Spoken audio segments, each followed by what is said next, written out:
A delegate is a type used to reference a method.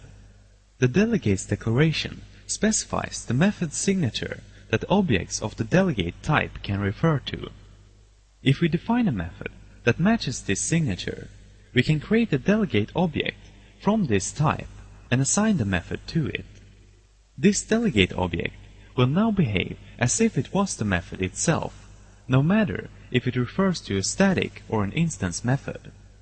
A method call on the object will be forwarded by the delegate to the method, and any return value will be passed back through the delegate.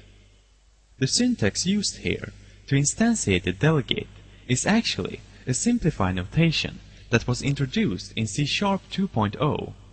The backwards compatible way to instantiate the delegate is to use the normal reference type initialization syntax.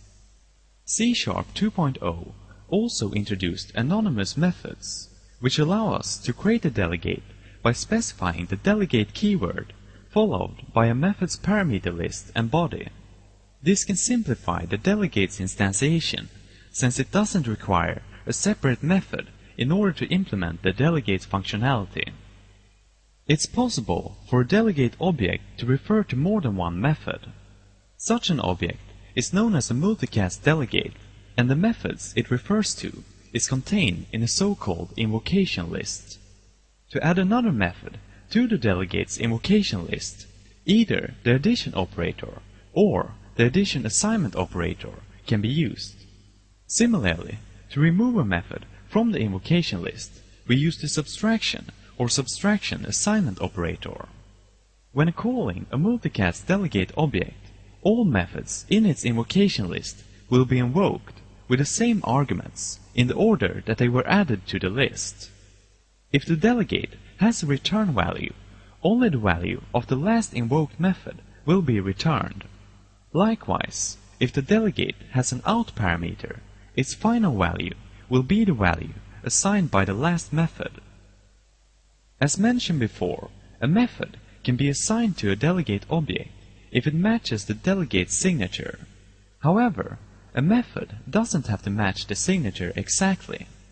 A delegate object can also refer to a method that has a more derived return type than what is defined in the delegate, or that has parameter types that are ancestors of the corresponding delegate's parameter types.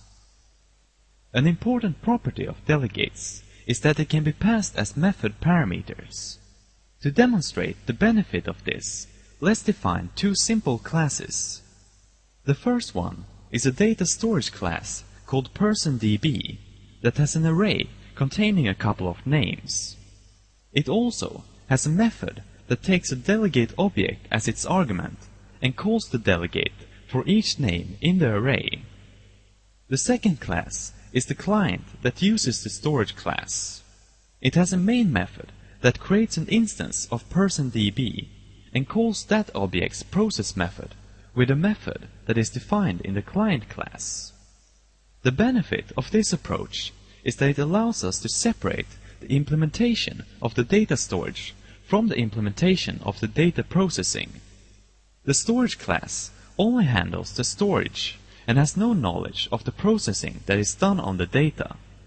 This allows the storage class to be written in a more general way than if the class had to implement all of the potential processing operations that a client may want to perform on the data.